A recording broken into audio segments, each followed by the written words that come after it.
আনিসুল ইসলাম মাহমুদ এবং আনোয়ার হোসেন মঞ্জুর নেতৃত্বে গঠন হলো 18 দলীয় নতুন জোট জাতীয় গণতান্ত্রিক ফ্রন্ট। স্বচ্ছ, গ্রহণযোগ্য এবং অন্তর্ভুক্তিমূলক নির্বাচনের দাবি জানিয়েছেন নতুন এই জোটের নেতারা।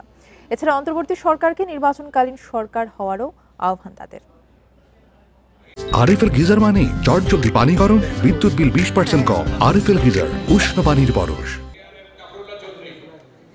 ত্রয়োদশ জাতীয় সংসদ নির্বাচনের আগে রাজনীতিতে চলছে নানা হিসাব নিকাশ। আত্মপ্রকাশ ঘটছে নতুন নতুন জোটের। এবার আনিসুল ইসলাম মাহমুদের নেতৃত্বাধীন জাতীয় পার্টির একাংশ এবং আনোয়ার হোসেন মঞ্জুর নেতৃত্বাধীন জেপি সহ 18টি দল নিয়ে আত্মপ্রকাশ ঘটল জাতীয় গণতান্ত্রিক ফ্রন্ট এনডিএফ-এর। এর মধ্যে 6টি নিবন্ধিত ও 12টি নিবন্ধনের জন্য অপেক্ষমান দল। সোমবার রাজধানীর গুলশানে এই জোটের ঘোষণা দেওয়া হয়। আনোয়ার হোসেন মঞ্জু বলেন, অতীতে এরকম নানা উদ্যোগ সফল হয়নি, তবে জাতীয় গণতান্ত্রিক ফ্রন্ট সফল হবে। বলেন, সরকার মন খুলে কথা বলতে বললেও কথা বলার কারণে হয়রানি করা হচ্ছে। সংবাদপত্রে কোনো স্বাধীনতা নাই, আমি বলবো না। আমাদের বাক স্বাধীনতা কিছু নাই, যেটা আমি বলবো না। কিন্তু একটু বেকাতে হলে পরে গেছে গা, দেশ ছাড়া করবে, মাথা ভেঙে দেবে, ঠ্যাং ভেঙে দেবে, কি ভাষা।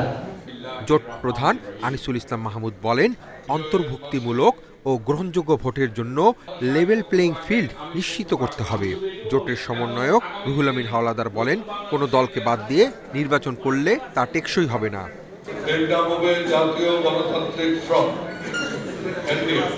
আমাদের দাবি ফেব্রুয়ারিতে অনুষ্ঠিত বৈষম্যহীন, নিরপেক্ষ, অন্তর্ভুক্তমূলক, স্বচ্ছ, গ্রহণযোগ্য এবং অংশগ্রহণমূলক নির্বাচনের জন্য লেভেল প্লেইং ফিল্ড নিশ্চিত করে।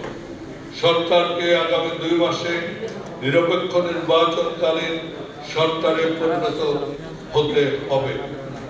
অতীতের সকল ভুল ত্রুটি থেকে শিক্ষা গ্রহণ করে শান্তিপূর্ণভাবে সহাবস্থান করে গণতান্ত্রিক চর্চায় একটি সুষ্ঠু সকল দলের অংশগ্রহণ একটি নির্বাচন হবে।